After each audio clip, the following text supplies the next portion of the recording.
Hey guys, I wanted to give you guys a little update of what I've been up to.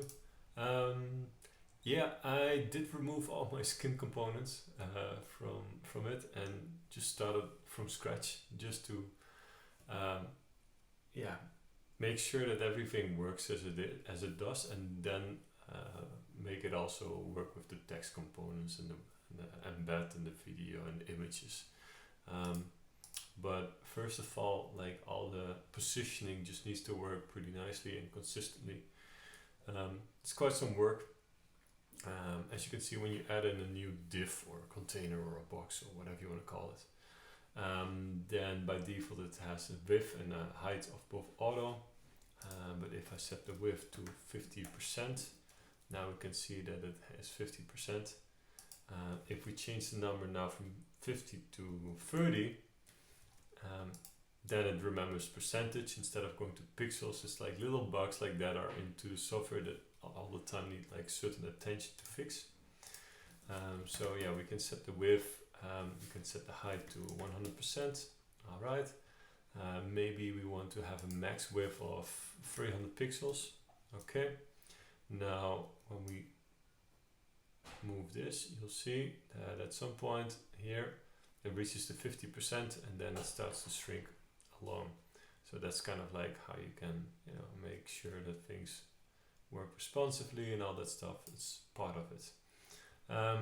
You can option click on the blue values to turn them back to the values they used to be, and everything is respected to go back to what it's supposed to be. Because before, sometimes it just showed something completely different. It was like, that's not supposed to happen.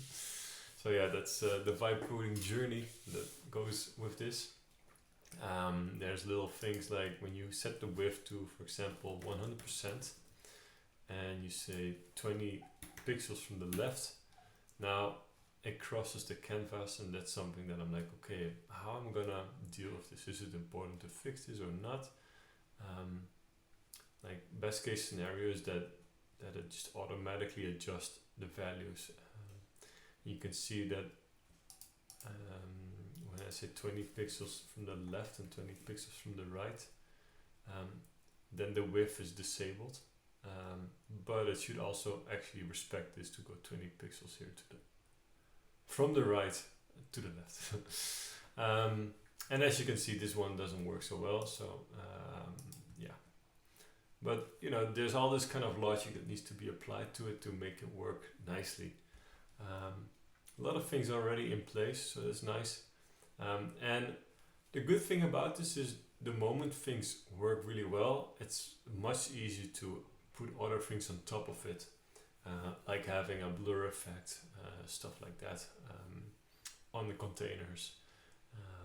And everything will be, compounding with like different components that will be added. They will have the same way of working with things. So that's what I'm up to right now. I just wanted to give you guys an update, and hope you guys like it. If you do, go to 360crafter.com and go check it out.